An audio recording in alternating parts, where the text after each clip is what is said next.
KTNA, experts in apprenticeships, traineeships and work-based training.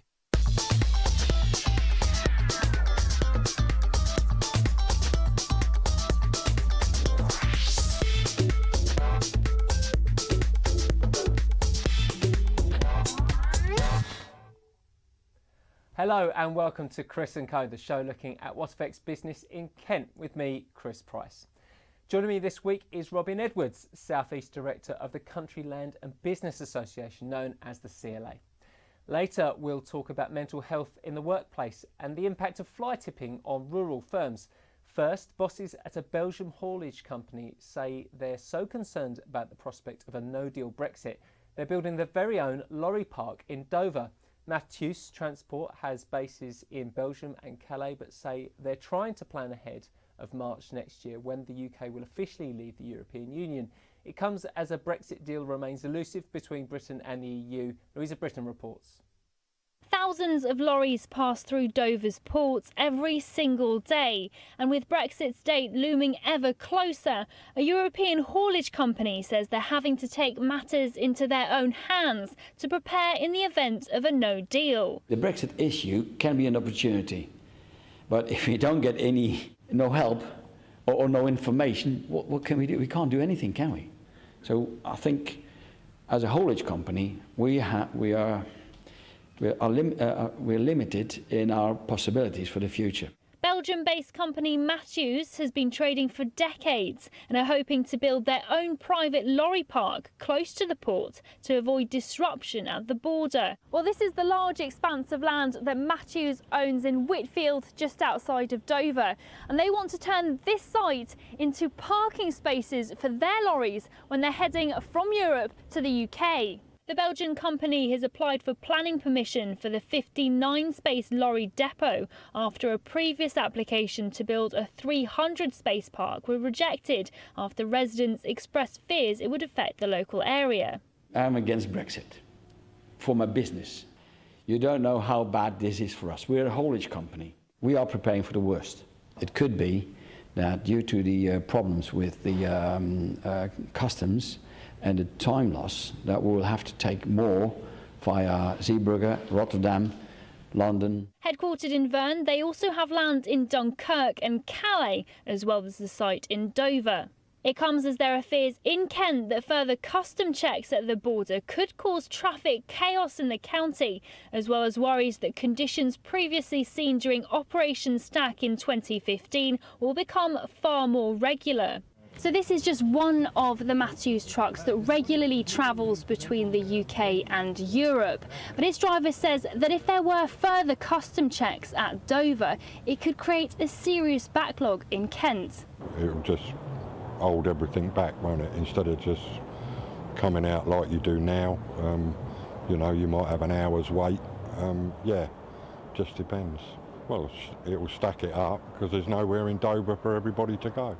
With more than 2 million lorries passing through Dover last year alone, it seems these companies operating across the border are still waiting to find out exactly how Brexit will affect them and how best to plan ahead. This is Louisa Britton for KMTV in Vern. OK, so Robin, when you hear about this Belgian haulage company buying up land in Kent for a lorry park, what does that make you feel about the levels of confidence about how the Brexit negotiations are going at the moment? It's obviously worrying because one would hope that with 6 months to go that we had a little bit of certainty, and I think that's what all businesses, both rural and urban, need, is certainty so that they can plan ahead. And obviously this firm, Belgium, have decided that their way to plan ahead is to break the mould and look at trying to get some kind of centre here so that if we do have the delays that may be coming to Dover, that they're prepared for those as they arrive. Are more and more businesses trying to kind of grasp the mantle of themselves and deal with, find their own ways to deal with potential issues that could be coming up? I think a lot of businesses are, but I think one of the issues that we have is that until we know what the trade deal is, you're just speculating at the moment. So we need that certainty, and obviously we've got Theresa May this evening talking to the rest of her colleagues across Europe, and hopefully we'll get some kind of certainty going forward, and that can give rural businesses and urban businesses the confidence to invest and move forward. Focusing on transport at the first, what would be the impact of a no-deal Brexit, particularly on rural communities and businesses? Well, when you consider that over about 40% of the British land market is exported, and we all know about the intricacies of live exports, but let's put that to one side. Most of that will go through Dover. And the impact of those lorries being stopped, even if it is for, say, 2 minutes, let alone the 20 minutes that is being talked about, will have a huge impact on those businesses, because a lot of companies over in Europe rely on that product to arrive just in time, and therefore they're not able to plan, and therefore they'll look to try and get their produce from other areas, which may not be the UK. And I mean, it's not just transport. I mean, there's a huge amount of potential impacts of no deal on rural companies. Yeah. There is, and certainly one of the areas that we're working as CLA is on migrant workers, because as we know here in Kent, a lot of our businesses rely on migrant workers to pick the fruit and things and work in the food processing factories, and we need those people here in the UK. And the government has said that they'll allow 2,500, but that's a small drop in the ocean to the number that we actually need to work in those rural businesses going forward. Do you feel like rural businesses are prepared in the event of a no-deal Brexit? I think some are, or some are thinking about it. I think a lot of them are just thinking about tomorrow and what's coming tomorrow rather than thinking ahead. And until we get maybe more certainty, they won't make that planning as we go forward. Okay, all right. Very, very important issue, something we'll be talking about for a lot of time. We'll wait to see what the Prime Minister says. Now, with news of a ferry firm's flourishing finances, a supermarket's second swipe at opening a new store, and a sad situation for Subway fans, here's Louisa Britton with this week's Business Roundup. Ferry firm P&O saw turnover in excess of £1 billion for 2017. That's according to its latest financial figures, which showed profit after tax stood at £39.9 million. But a weaker pound did see its profits drop compared to last year.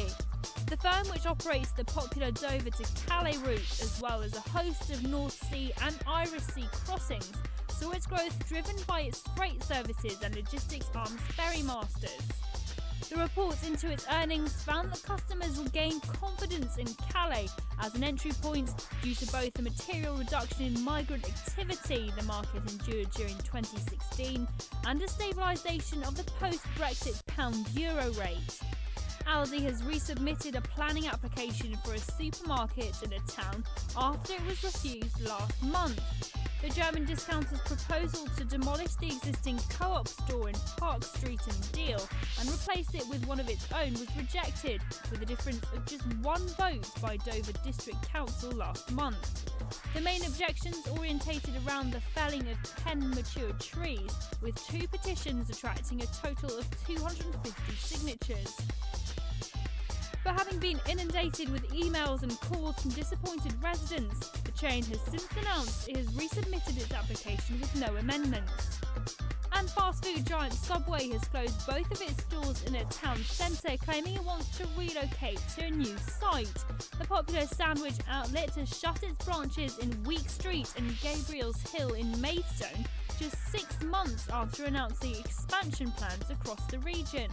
Bosses revealed back in April they plan to open a further 15 franchises across Kent and Surrey by the end of the year, creating more than 350 jobs in the process. Okay, a cross-party group of MPs has recommended a single rural mobile phone network to be introduced to help speed up getting 4G internet to the countryside. The all-party parliamentary group for rural business has said that mobile phone users should be able to roam between network providers in rural areas. They say it will allow more people to make good quality calls and access data in the countryside. Robin, how much is a solution like this needed, good mobile phone coverage needed in rural areas? In this day and age, mobile coverage is vital for any person visiting the countryside, let alone any business operating. So much is now done on the internet, so many apps are working, and we need that data. And what we need is a coverage over the whole of the countryside that allows 4G. And roaming is one way that we can secure that coverage as we go forward. Sure. So you talk, yes. So we talk about this roaming, allowing mobile phone users to hop between different networks. I mean, presumably that's no mean feat. I mean, is it fair to expect mobile operators of the networks to be able to coordinate this? I think it is. And let's be honest, many of us go to France and we drive down the autoroutes And if you look at your phone is roaming between lots of different companies as it goes down the route. It already happens automatically on the continent, and therefore technologically it should be able to be done here in the UK. Obviously those companies are big multinationals and they're making lots of money and profits, and they want to try and keep that, and so there's a little bit of resistance. But I think the government has a duty here to push them to make it happen. Should the government step in any way, subsidising this kind of change? Is that incentive necessary? I don't think it's necessary. I think us as consumers need to make it happen, because we need to be able to say to people when we're out and about, we want that connectivity, we need that connectivity, and for them to turn around and say, well, just because there aren't many people using it means I'm not going to do it. There are ways and means that they could do it if they wanted to. We've seen in some rural communities in Kent approaching private companies to pay for things like fibre optic broadband and bringing that to homes in sort of more remote communities. Would it be sensible for, is it a good option for local communities to do the same sort of thing with mobile phone? Is there a way that you could see this work with them trying to club together and go to the private companies and get that kind of source? Is that fair? Well, I think it would be very hard. It's probably slightly easier on the broadband side, because actually you're only dealing with one operator. So BT Openreach, you basically buy into their network. Whereas if you look at the mobile phone network, there are in essence 3 providers of mobile phone masts, and therefore you would need to do certain agreements with them. And potentially the cost of setting up a mast in your site would far outweigh maybe the benefit of doing it. But there are people who might want to look at it, rather larger communities who might want to look at it. But I would probably suggest that there are other models that they could use rather than doing their own mobile phone network. Okay, Robin, thanks for that. We'll see you right after this break. We'll be right back.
Welcome back to Chris & Co, the show looking at what affects business in Kent, where I'm joined by Robin Edwards from the CLA, the Country Land and Business Association. Farmers, landowners and the public are being urged to have their say over proposed new charges for disposing of waste at Kent's recycling centres. Last month, Kent County Council launched a public consultation about potentially charging people to dump soil, rubble, hardcore and plasterboard at its 18 centres, even if it came from a domestic property. Many organisations have raised concerns the move could lead to an increase in fly tipping, while Medway Council fears it could lead to huge queues at its tips. So, Robin, how much of a problem is fly tipping in Kent, and what does it do to rural businesses particularly? Fly tipping, unfortunately, is increasing year on year. In some of the districts last year, we had a 21% increase in the amount of fly tipping. Now, that could be that people are reporting it more, but actually I think we're seeing more and more of it across the county. And it's a sad indictment of this culture that we have, that people are prepared just to dump it on someone else's land and allow them to have to clear it up. Do you support these proposals to make people pay for leaving rubbish at waste centres run by the council? Yeah. We totally understand that councils are under huge financial pressure, and we realise that they need to make charges where they have to. But what we're saying is that those charges should be proportional. And one of the comments we're going to make back to Kent is that the charges that they're proposing are probably on the higher side when you compare it to other councils across the southeast. And that will be a deterrent to people to legally get rid of their waste. And if it's dumped on private land, then the private landowner has to pick up those charges. He's not able to take it to the tip himself. He has to pay for it to be removed by commercially. So the authority is considering charging £6, it says, per plasterboard bag, £4 per bag of soil, rubble and hardcore. I mean, that you say that's on the higher side, but it's certainly not the largest, although not the smallest, appreciably. The council says it needs to reduce its annual waste and recycling budget, which you know. I mean, is it not unreasonable to make this suggestion in some way, to charge in some form? I think if you talk to central government, they would say that a private householder who is doing DIY should have the ability to go to their waste site and dispose of things properly and effectively, because we know once it's there it's done, and that should be free. And that's what we think that local authorities should do. And again, as I said, we understand that they're under financial pressure, but there has to be a different model, that if it's not put in the site and disposed of properly, that it's dumped on land, and then that cost is put onto the private landowner, and often is much, much higher than the £6 that they're suggesting that's charged. OK, Robin, thanks for that. Now, businesses in the county are calling for more mental health recognition in the workplace. More than 100 bosses visited County Hall in Maidstone to discuss well-being in the workplace as part of World Mental Health Awareness Day last week. Isabel Miller reports. Hundreds of businesses came to Maidstone County Hall today to talk about mental health and share their experiences. 1 in 4 people suffer from a mental health problem, and today on Mental Health Awareness Day we're talking more about the problem in the workplace. No matter what situation you find yourself in, it's important to know your mental health is crucial, even if you can't see it on the outside. Olympic athlete Jack Green says that even when it seems like someone has it all, inside they could be suffering. Unfortunately, with the stigma surrounding mental health within society, obviously and I was a victim of it as such, because as a male successful sports person, we're very much put on a pedestal and not allowed to fail or to be weak at any point. And I was someone that was suffering mental health issues but didn't believe they even existed. You know, I'm still competing at very high levels, still top 10 in the world at what I do with a mental health issue. Businesses who came to the event explained how crucial it is to talk to someone if you feel like you need help and support, whether it be at home or in the workplace. But even just talking about my current struggles with my own mental health, at present, I've got a child due in January and I'm stressing about that, trying to grow the business and stressing, and I'm lucky that I've got a support group around me that I can chat to and sort of voice my concerns. It sounds so cliched and so, it helps to talk, because it does feel like a weight is lifted when you do. And no one's going to judge you. If they do judge you, then, they're not worth talking to. Mental health affects millions of people in the UK, and it's no different for those in the police. Around 1/3 of all cases that Kent Police deals with have an element of mental health attached to it. We will work together and do everything we can to reduce stigma and make sure that the mental health of police officers and staff is looked after properly. We know that there are particular issues of stress, depression, anxiety and trauma that we are working together on. Even with more funding for mental health first aiders, there's still a long way to go to reduce stigma and help support those who are suffering with mental health problems. And one of the messages from the event on Mental Health Awareness Day is that if you need help, don't be afraid to seek support and talk to someone. Isabel Miller for KMTV. Okay, so truly, how seriously is the well-being of staff taken at work? I think it's being taken really seriously, and I think more and more that we go forward that it needs to be taken seriously, because without our staff we won't be profitable and move forward in a coherent way. In the rural community, the rural sector which you represent, are there challenges about well-being? Do people face different challenges to those who work in the urban environment? Certainly, and I think one of the big issues is that a lot of people that work in the rural areas are working on their own throughout the day. They're either on a tractor, they're working in the woods, and therefore, in order for people to recognise that they have mental health, or for them to recognise and be able to be honest about it and report it to their employer without them thinking that they're going to be looked at any differently, is a hurdle that we need to try and break down. Sure, okay. Big topic, but unfortunately we have to leave it there. A shopping centre will be changed forever if a planning development is approved. Developers U&I have applied to demolish part of the Swanley shopping centre in order to build 7 blocks of flats which would be used for residential and commercial space. Sevenoaks District Council originally refused the plans, but the developers successfully appealed the decision. Christina Curtis reports. Developers U&I are proposing to build 7 blocks, one which could be 11 storeys tall, in and around the shopping centre, creating more than 300 new homes, commercial space and a car park. But if the application is approved, some buildings would be demolished. Even though, in the plans, it looks as though they would be built over, a spokesperson for U&I confirmed that in fact some of the shops in Swanley Square opposite Asda would be demolished. Barclays Bank and Sedger's Surgery will also be knocked down, with the rest of the development being built on the car park.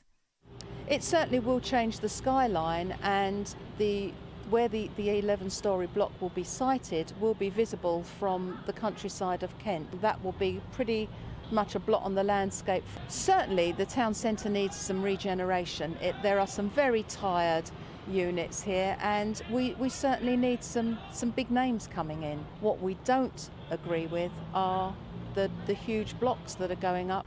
The development, which is set to be built partly on this car park, has sparked mixed reviews from people in Swanley. To get in and out of Swanley is a nightmare now. If they bring more houses and nothing else, no roads to get into Swanley, it will be an absolute nightmare. Yeah, I think they should. For the people that are moving into Swanley, there's not enough council houses. Well, I think it's inevitable because Swanley, because of where Swanley is, it's an ideal place for London. It's all right, and it's being developed slowly over the years. Last year, Sevenoaks District Council refused the application when it was first submitted, but the developers appealed against the decision. The council have now decided not to contest it. Councillor Gary Williamson, the council's chairman of the Development Control Committee, said, "The committee refused this application as we had serious concerns about the impact on neighbours and the wider town. But landowners can appeal to the Bristol-based Planning Inspectorate, and thanks in part to recent changes to national planning policy, it became clear it would no longer be right to contest the appeal. It is genuinely frustrating, and we feel strongly we had made the right local decision. The fate of the town centre now lies in the decision of the planning inspector." This is Christina Curtis for KMTV. Now, before we go, we just have time to reveal our number of the week. And this week's number is 12. That's how many years the world's leading climate change scientists think the world has to avoid increasing risks of floods, drought and extreme heat caused by a rise in global temperatures. There's growing political pressure for governments around the world to accelerate their green energy plans. Robin, potentially this is actually number of the month, number of the year, number of the decade. This is a huge issue, perhaps the greatest issue of our time. you know, the lives of species around the world depend on it, and yet we are continually reminded about it. I mean, are businesses taking the issue of being greener, their carbon footprint, seriously enough? I think certainly in the rural areas they are, because much of the pollution that we know comes from rural activity or agricultural activity is actually devolved around money. So in terms of putting on nitrates and things to get the crops to grow, if you can specifically put those where we need them rather than spread them all over the place, that reduces your costs and improves the environment and also makes us a greener nation. But what we need to do is make people work together, because we need it on a large scale. These warnings come closer and closer, you know, in the number of years, and they come around time and time again. At what point does everyone actually wake up to the urgency of this? I think it was shown last year, wasn't it, by Blue Planet. Everyone now is talking about plastics, and maybe this is now the time that people begin to think, actually 12 years is not that far away, and we need to begin to take some action on it. Okay, Robin, it's been wonderful having you on the show. Thank you, Chris. Thanks very much for coming in. That's it for the latest edition of Chris & Co, our show looking at the issues affecting business in Kent. You can keep up to date with all the county's latest business news at kentbusiness.co.uk, and you can follow us on Twitter at KentBusiness and join our pages on Facebook and LinkedIn. But for now, thanks for watching. Have a very good day. Thanks again. Bye-bye.